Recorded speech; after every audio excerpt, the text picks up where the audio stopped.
ધોરણ 10નું પરિણામ આજે જાહેર થયું છે ત્યારે અનેક કિસ્સાઓ જે છે તે સામે આવતા હોય છે. ત્યારે રાજકોટથી આપણે હેમાંગ પેશાવરિયા છે કે તેઓએ ધોરણ 10ની અંદર તેઓ સ્ટડી કરી રહ્યા હતા અને અચાનક જે પારિવારિક ઘટના બનતા તેમને પોતાનું જે કહેવાય ભણતર છોડી દીધું હતું, પરંતુ તેમની સ્કૂલ જે છે તેમને સપોર્ટ કરતા તેઓ ફરી એક વખત પાછા ભણ્યા અને આજે ટોપર બન્યા છે. 99.95 PR લઈને આવ્યા છે. એમની સાથે જ વાત કરીશું.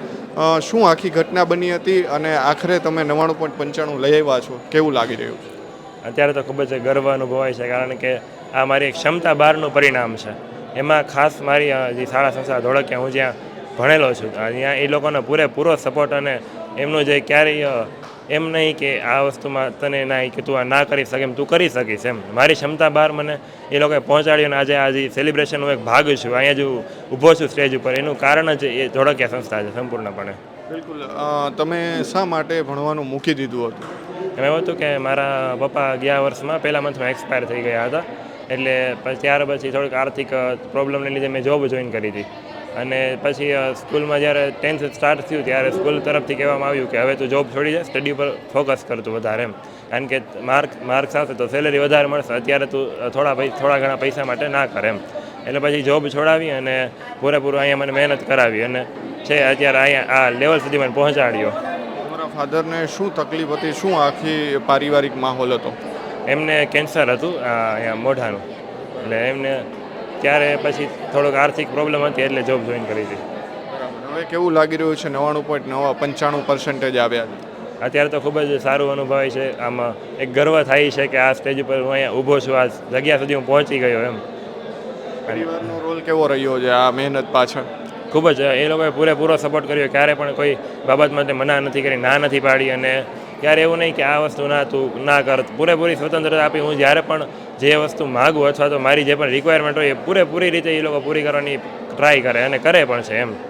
અને ક્યારે પણ આમ મને એવું લાગ્યું નથી કે ના આ મારા પરિવારનો પ્રોબ્લેમ છે, આ વસ્તુ ખોટી થાય છે, એવું.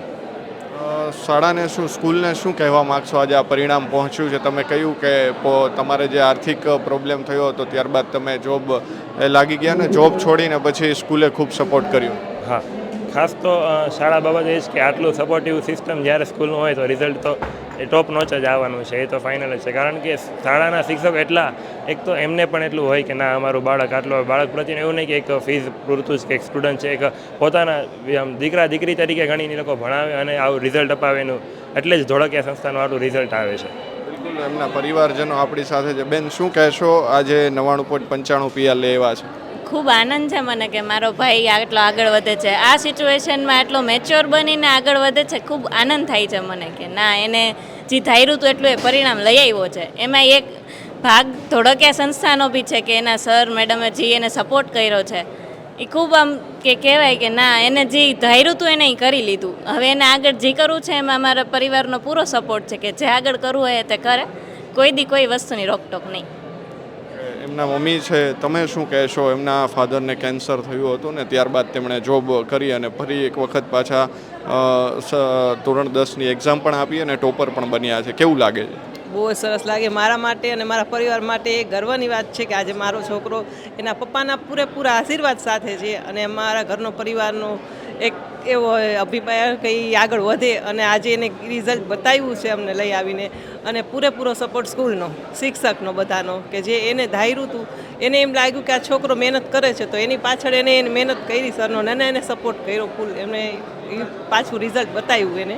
અને જોબ એને એ રીતે કરતો હતો કે મારા પરિવારને હું મદદ કરી શકું, પણ એના સરે એને સમજાવ્યું કે અત્યારે તું જોબ ના કર, પછી તું આગળનું વિચાર. અત્યારે જોબ કરીશ એ પૈસા કંઈ તને દેખાશે નહીં, આગળ તું જોબ કરીશ અને પછી જે તારી ભણીને આગળ વધીશ એ વધારે કામ આવશે. 2-5 વર્ષનું વિચારીને તું આ જોબ છોડી દે. અને એને છોકરાએ થોડોક વિચાર્યું અને એ આર્થિક પરિસ્થિતિ બધું સમજી શકો અને એ ભણવામાં ખૂબ મહેનત કરી અને આગળ વધ્યો અને આજે રિઝલ્ટ કરી બતાવ્યું એને. એમના પિતાનું અવસાન થયું હતું ત્યારે દિવસો કેવા હતા એમના માટે ને પરિવાર માટે?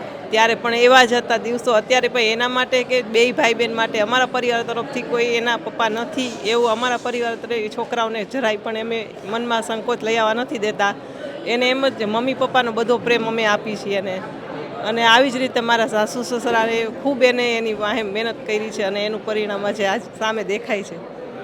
હતા હેમાંગનો પરિવાર, તેમણે કહ્યું તે પ્રમાણે કે એમના પિતા છે તેમને કેન્સર થયું હતું અને ત્યારબાદ તેઓએ પોતાની જે પરિવારની આર્થિક સ્થિતિ નબળી હોવાના કારણે તેમણે ભણવાનું છે તે છોડી દીધું હતું અને ત્યારબાદ જે ધોળકિયા સ્કૂલ છે તેમને સપોર્ટ કર્યો અને આજે 99.95 PR જે છે તે હેમાંગ લાવ્યો છે. પરિવાર જે છે તેમાં પણ ખુશીનો માહોલ જોવા મળી રહ્યો છે. એટલે કે હાલની વાત કરીએ તો આ ધોળકિયા સ્કૂલ છે અને ત્યાં 99.95 PR હેમાંગ જે છે તે લાવ્યા છે. એમના પરિવારની જે આપણે કહાની કીધી કે જે કેન્સરથી તેમના પિતાનું નિધન થયું હતું અને ત્યારબાદ તેઓએ નોકરી શરૂ કરી હતી પોતાના પરિવારને સંભાળવા માટે, પરંતુ સ્કૂલના સપોર્ટથી આજે હેમાંગ જે છે તેઓ 99.95 PR સુધી પહોંચ્યા છે.